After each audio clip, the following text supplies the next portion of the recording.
to a new thing I'm doing. We have live commentary of a game because things are existing now. Joining me for some reason are my co-hosts. Feel free to introduce yourselves today. Hey, I'm calling from the Pennsylvania Porygon Z's. Hello, everybody. Welcome into this great battle today. My name is Joe, a.k.a. J. Carlino 14. I am your coach of the Atlanta Talon Flames. I'm here today with my guys, Colin and Super Bad Cat. Jay, we've been over this already. Deal. I'm not even in this league. This is for the Seafoam Islands Draft League. I'm just doing this because I'm a nerd and I want in this league. Somebody please be my sacrifice. Alrighty, so somebody is going to have to pull up the team document and actually go into that because my screen's currently locked on the game and I don't want to swap it off. What happened? This is a logical excuse for me being a lazy fuck. You can't tell me otherwise. That was brutal. You still there? I'm still here. Okay. What are the gangs? What are the gangs? Alright, so, we have, the Aero Tuffs coached by Teal Platypus on the left, and, who was it? Just gonna give me a sec. This is Ari. The second Swablus coached by Ari, who's on the, right. The Z Pokemon in this match are Z Heatran, who's not making an appearance, and wait one sec. I just misclicked. And Z Attack. Wait, what? There's no. Oh, Z Attack Dragonite, who is making an appearance. Whether or not it's a Z Pokemon is to be determined. And the Mega Pokemon is Mega Mawile. For Teal Platypus, the Mega Pokemon is Mega Venusaur. And for their Z Pokemon, those are Z Attack Terrakion and Z Espeon, who's not making an appearance. So both Z Attack Pokemon from either side are making an appearance. So, Kat, you can lead us off with your initial thoughts. All right. Just purely looking at this, I'm just going to go over on the left side first because I'm chilling with that. Or, no, on the right side, because the biggest thing I think is going to be part of this game, Gligar seems extremely important to the vitality of Ari's team. Fending off Terrakion, Sandaconda. If it's specially defensive, it fends off Moltres remarkably well. It isn't poisoned by Venusaur's Sludge Bombs or Toxics. And it just completely blanks so much of the team. It completely blanks... Wait, does this league allow Hidden Power? Yeah. Damn! Okay, my entire analysis is down the tubes. Except for Terrakion, who it still walls, because it's never running HP Ice in its whole life. I mean, you'd be surprised. I've run HP Ice Excadrill, who has a special attack stat like 22 points lower. Yeah. But regardless, it still's gonna completely blank Sandaconda, and Electrode is weak as balls, so I wouldn't be surprised if it blanks that. But in the Hidden Power meta, I haven't played the Hidden Power meta in a while. I've found it kind of disgusting since then. Lack of Hidden Power really is... Sandaconda can glare Gligar, right? So yes, it actually can. Gligar is vulnerable to Glare's paralysis. That's one of the few ways you can actually paralyze a Gligar. Yeah, so looking at it from me, like, Electrode actually looks kind of like a threat with HP Ice and Thunderbolt, because it can hit Slowbro and the two flying types really hard. I mean, Comfey's just going to blank that. Yeah, Crawdaunt looks very good. Oh, I am always down for whenever Crawdaunt makes an appearance here. Knockoff is ridiculous because especially, like, Dragonite, I am admittedly sort of surprised to see Dragonite with a Z Crystal here, considering Dragonite with heavy-duty boots is one of the greatest things in Pokemon. Or it's completely amazing. But knockoff spam... it doesn't have to run a Z move. Yeah, it does not. I would be surprised to see it have a Z move here. I mean, it wouldn't be exactly too surprising. It can Z Fly, or this is National Dex Legacy, so not Z Dual Wing Beat. But it can definitely Z Fly Mega Venusaur, so I guess there might be something there. Crawdaunt, basically, if it clicks the right move, there's a knockout. I think its biggest points of entry are going to be on physical Frostlass variants, lacking Will-O-Wisp, potentially Gligar, definitely Slowbro as long as it can avoid a Scald Burn, and Comfey is probably going to end up being the main revenge killer for it. Crawdaunt outpacing Mega Mawile is going to be incredibly important in this game, and Crabhammer spam, there's very little Ari can do to stop that. Mega Venusaur can also set up Leech Seed on a lot of this team because a lot of it's relatively passive, at least versus Mega Venusaur. Frostlass can hardly touch it, same with Gligar, and Dragonite to a degree if it's not Z-Fly. By that point, it really depends on the set, because Mega Venusaur isn't exactly going to be leech seeding the old Oras Fly Knight set, but yeah. Do you guys know what I mean when I say the Oras Fly Knight set? No. Alright, so that was a set used back in Omega Ruby and Alpha Sapphire, one I have piloted recently to a pretty decent success in an Ubers team. It's a substitute Dragon Dancer with Roost, and the only attack is Fly. It emphasizes being able to stack multiple boosts because it sets up on the most ridiculous things. Think Mega Metagross spamming Ice Punch. And it will eventually get it set up to a point where it PP stalls the moves that can really hurt it and eventually wins at +6. Yeah, that's pretty good. I think that Dragonite... I mean, whenever Dragonite shows up to a game, it's always going to be huge. Probably going to bank on something Electrode can do, potentially Rock Blast Terrakion. I don't know how exactly how much of a set that is, and potentially getting it glared by Sandaconda or burned by Moltres' Flame Body. Yeah. Or Both poisoned sides have by some Sludge massive Bomb. offensive threats, like big offensive presence is like Mawile. Yeah, honestly, I see 0 Mawile tanks here, because it complements its stabs with Sucker Punch for Electrode and Stone Edge for Moltres, so everything's just going to explode. Maybe like to a degree if his death Sandaconda, but it can only switch in like one time. Oh no, it doesn't even switch in once. It doesn't even switch in once because Earthquake isn't going to knock out in return, and Mawile just lands the second Play Rough. Bam, Sandaconda's dead. Yeah, you're right. Alright. And So, if it Joe, wants do you to have glare anything that to first say? turn instead, it's got to get 2 full paralyses out of Mawile, which is a 1 in 16 chance to occur before actually being able to seal the 1v1. Joe, you got anything to say about these teams? Well, for starters, I've had the pleasure of battling both of these guys before, and fortunately, I'm 2-0 against them. But that's another thing. That's for another time. I'll say this: Teal, I got lucky against with that Z Celebrate on the Espeon, which Because this surprisingly lead has is been cancer. doing really well this season. Ari's team, on the other hand, her team is predominantly a speed control team because she's really good on that side of things. She does tend to lead sometimes with that Dragonite to set up a tailwind for her team, and then maybe goes in for a little bit of extra speed control with the Comfey, which is also a lead that she's done before in the past. The Gligar, if I remember correctly, that's an Eevee-like Gligar, or could even be Poison Heal. Gligar doesn't get Slowbro- Poison Heal, it has immunity. It has immunity? Yep. Okay, so it's just... Okay.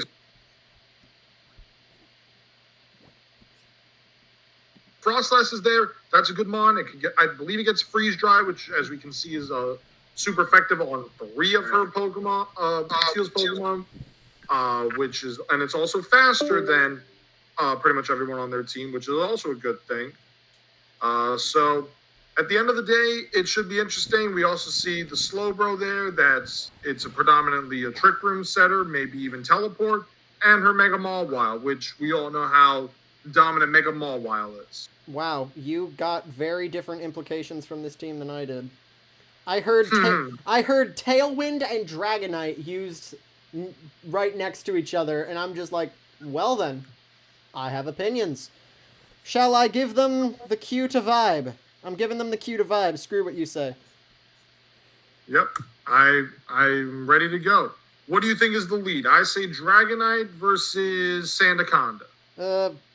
I say it's probably going to end up being Frostlass versus... I'm actually thinking Alrighty, so I definitely got the Frostlass part right. Electrode, I know this learns foul play, but it's probably just going to Volt Switch here. I wouldn't be too surprised to see Electrode reveal a Life Orb really quick off the bat. And when you mentioned Freeze Dry Frostlass, I was thinking, but in the modern era, with moves like Triple Axle and Poltergeist, Frostlass is more of a physical attacker than anything else. Especially because its attack and special attack are actually equal. Both, I believe, clocking in at base 80. Yeah.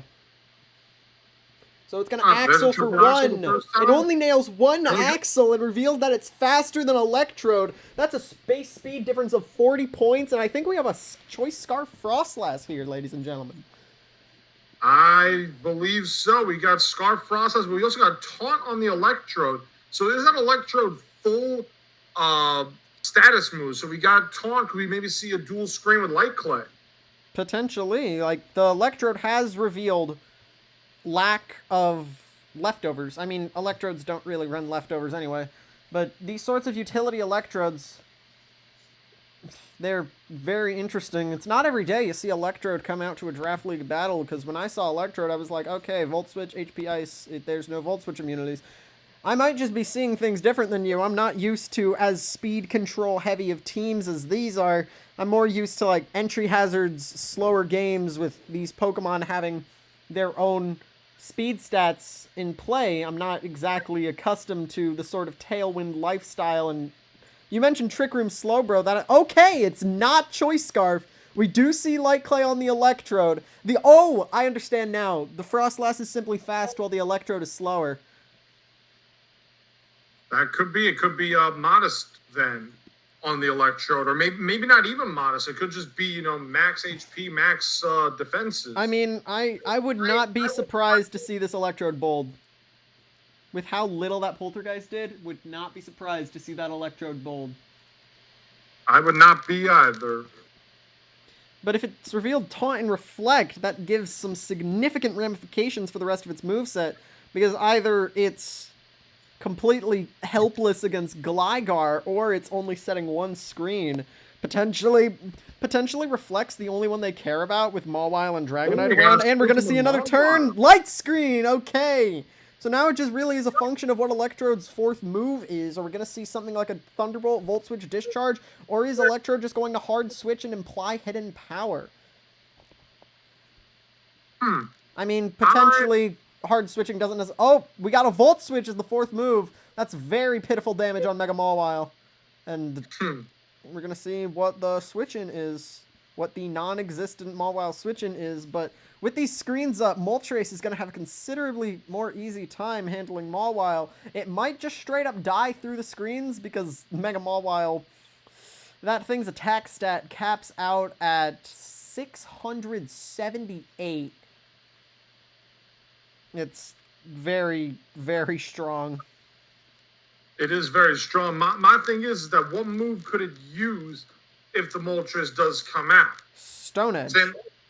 And it's gonna sub up. I don't think we're gonna see the old Sub Punch Mega Mawile set. Although you did say one of these teams had a Heatran. We're gonna get another turn. Psychic Fangs.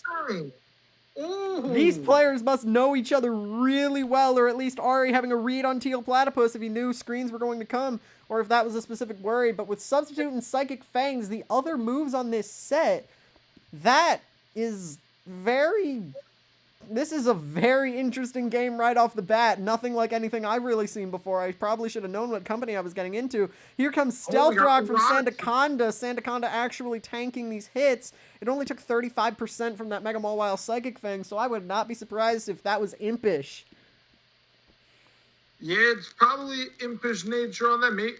I mean, even though we saw that it was faster, so it's definitely not going to be like, minus speed. Right, though, I wonder if Gligar has knockoff. Gligar's base speed is faster than Sandaconda's. Sandaconda, I believe, checks out at 74, except by looking at their maximum speeds. No, it isn't 74. It should... I don't remember. Wait, Sandaconda clocks in at 71, I believe. Yeah.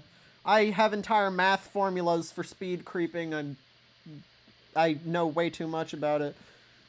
I'm just trying to reference those. But I don't know what would be more punishing here. Gligar going for a knockoff, setting up Stealth Rock of its own. Here comes Crawdaunt on a Sword Stance. We got a Sword Stance Gligar in the house. Oh, boy. That was interesting. Now, are we going to see Aqua Jet here? Adaptability, Life Orb, Aqua Jet. That's what Teal ran on his Crawdaunt against me. And I got lucky that Porygon Z was able to tank it. So, well then.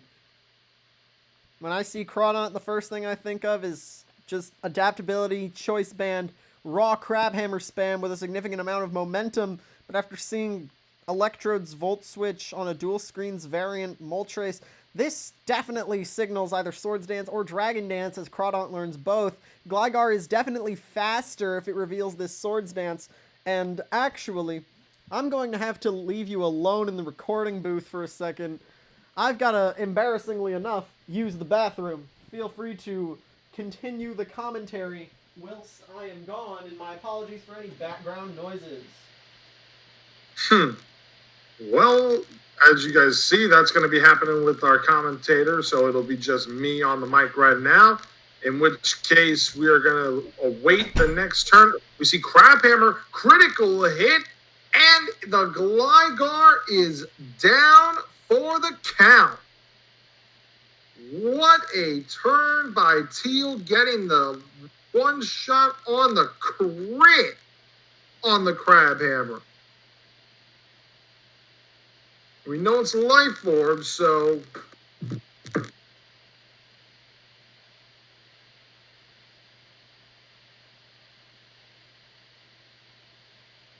that was just insane. One play, one KO. What are we going to see next? Because those rocks are on the field, and that is not good for Ari right now, ladies and gentlemen. But we might see the Comfey come out here now, I would assume, and use Triage for Draining Kiss, if anything.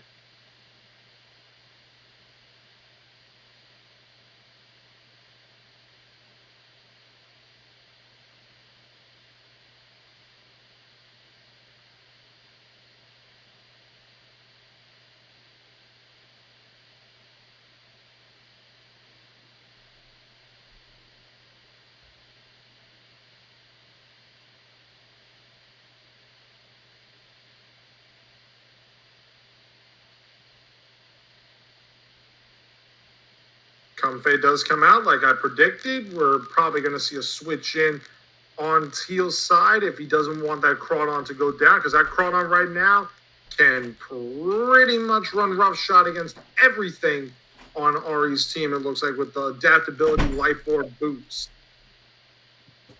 Alrighty, I'm back. What have I missed? The human body is as the human body does. Critical hit Crabhammer, one shot. Oh. That was a very unnecessary critical hit. Did Crawdaunt move first? Crawdaunt moved first! That was a bulky offensive Gligar then.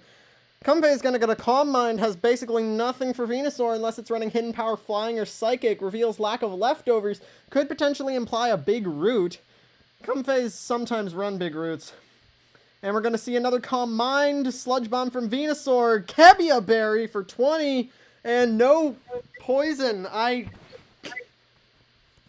I cannot believe that I just saw that. That is the second time I've seen the Kebia Berry used. I literally just lost a battle yesterday in Draft League against a gentleman who used a Kebia Berry on his G-Max Grimmsnarl, of all things. I couldn't even believe it. I completely forgot about that berry until yesterday. The resistance berries are most powerful when they are hidden, but this Kebia Berry, it doesn't seem like it's going to make too much of a difference, because especially when you're dealing with these poison moves, the main part of poison moves, one of the reasons why poison as an attacking type works, is because of the 30% poison rate. Comfey is going completely cocks out with just more Calm Minds, and now if it had nothing for Mega Venusaur, it has even less for Moltres. But then the question is, what does Moltres do back? Potentially sling out a Toxic, Whirlwind, Roar, and it has Stored Power!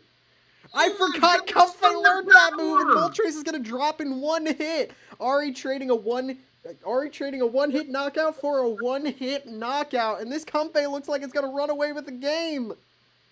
Oh my God, stored power, and it's most likely got triage for Draining Kiss, and that Crawdon is not gonna like triage.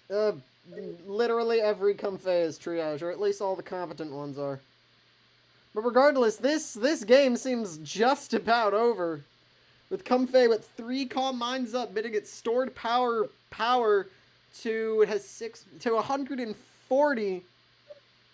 The more I see Draft League games, you really shouldn't mess around against a Comfey. I remember an Ubers League game where I had fucking Lunala, Xerneas, and Protean Greninja, and I basically mono lost to a Comfey. It was not a fun time. I You mean, don't I see knew Calm Ari- Mind Comfey every day. legitimately, Kat, I'll be honest with you. I knew Ari was a good battler before this because her and I have done scrimmage matches together. I've seen her team firsthand. I know what she does in practice with these teams. And she just solidified herself with that play. A Kevia Berry with stored power. Who would have seen that coming? I mean, that's kind of just how Calm Mind sets work, and with Teal having no solid physical attackers that aren't weak to the +3 priority Draining Kiss, this game might just be over as soon, on your previous point, as soon as I heard Tailwind Dragonite, I immediately sort of scoffed, because to me that just seems like a waste of Dragonite's potential, waste of one of its very valuable move slots, but looking at this, maybe my opinion is starting to differ, but I don't know quite yet. Haven't seen enough of these players to really have a good opinion of any of them. Because this, to me, looks more like the commemoration of Comfey rather than the commemoration of Ari, if that's understandable. You know, I'll be honest. I saw it on his channel before, like how he was able to run Comfey. Verlis, believe it or not, he had like. I honestly am surprised at how good the flower, whatever it's called in Hawaii. I completely forget the luau thing is insane. Comfey is a very interesting Pokemon, usually held back by its somewhat poor physical defense. But if it finds the right team, finds the right groove, Calm Mind is a move that just produces death. Yeah, that produced some major death right there. And it looks like it's going to be the end of this battle, but we don't know just yet because the Crawdon adaptability life orb with Aqua Jet? Triage. If I'm not mistaken, Triage gives any... Triage gives all healing moves +3 priority, so they will go before Aqua Jet every time. Huh. So, yeah, that is... I would assume that's GG's then. Honestly, turn 12, just the game ending right here. You could argue that the game potentially ended on turn 10 when it got the second Calm Mind up, but Comfey is a Pokemon, ladies and gentlemen. There have been barely any moves chucked out. I mean, I guess there's one win condition for Teal in that if Sandaconda can survive a stored power, get off a glare, and then Crawdon comes in with its mighty crab hammer on a turn where Comfey gets fully paralyzed, that is the one way this game can potentially even become anything less than a 5-0 victory. Yep. Electrode is going to come in and become immediate fodder for Draining Kiss. I mean, Aftermath is going to happen because Draining Kiss is a contact move, but it's going to heal more than Aftermath does because Draining Kiss recovers 3/4 of the damage that the attack deals. It's one of those moves, and Comfey uses it reliably for the recovery, but its main drawback is that it's weak. But with Calm Minds up, with 3 Calm Minds up, that's that's not going to work. Sandaconda coming in at 77. We're going to see what happens now. Stored Power might just clean this game up, especially if Sandaconda switched in on Mega Mall. Draining Kiss is not going to end it. Earthquake, 46. Comfey's going to hang on. And Stored Power actually would have sealed the knockout due to effective base power calculations. Stored Power clocks in at 140 with Draining Kiss at only 75. It would have done nearly twice the damage. Comfey wouldn't have taken a single hit, but now it's just going to recover more and more with Draining Kiss, putting Teal further into the hole that he's already in. This is just insane right here. Welcome to Comfey, ladies and gentlemen. I hoped my first time going at this we would have a considerably more interesting game than this one, but beggars can't be choosers. Honestly, Kat, this is exactly why we told you. The guys in Seafoam Islands, the guys and the gals, they are some of the best battlers. We're trying to start this up and then maybe get some of these guys a promotion to Victory Road in the future. And right now, I would think it's pretty looking like Ari might be getting a promotion down. Terrakion's going to survive. Stone Edge, 90% on the life orb damage. It's not going to take it out. 1/8 critical hit from Stone Edge would have sealed it. How does everything live? Because Comfey isn't actually all that strong. Oh my god. Now, if that was a critical hit, that would have knocked it out, because that wasn't a crit. That was just life orb. That was just life orb damage. Stone Edge with its raised critical hit chance, taking it to 1 in 8 instead of the normal 1 in 24. Terrakion's defense isn't that bad. Draining Kiss is a special move, Bold Knock. Stored Power, Venusaur is just going to immediately drop, and Crawdaunt is going to be next on the chopping block. 91% Crawdaunt, easy. And that is game over. And of course, Comfey is going to finish at 69%. Nice. Oh my, look, that was one of the best battles I've seen from Ari. Now again, she is a really, really tough battler, Kat. I mean, look, listen to me when I tell you this, because this is your first time. Her first week, +6. Her second week, +5. Her next 2 weeks, -1, including one that she lost by 2%. Look, 2% was the remaining health on her opponent. She lost to me 1-0 because I used Choice Banded Drapion. And then once she do the bounce back, she gets a 6-0. And now she gets another 5-0. Well then, I guess I better watch these battles for myself, see what I think of them. Because 6-0s, I've learned personally, 6-0s aren't that impressive if something just sets up and runs train. It takes a team effort to really steal a battler as one of the most competent battlers you've ever seen. And no offense to either player here, but this is not a determining factor of player skill in my eyes. This early in the game setup ends on turn 18. I mean, I get where you're coming from, Kat. I will tell you this. Ari, she is a really tough battle. I mean, now she improves to 4-2 with a +20 different, either +20 or +21 differential. I mean, you in your original summary, 2 1-0 losses, 2 6-0 victories, 2 5-0 victories. That clocks into 20.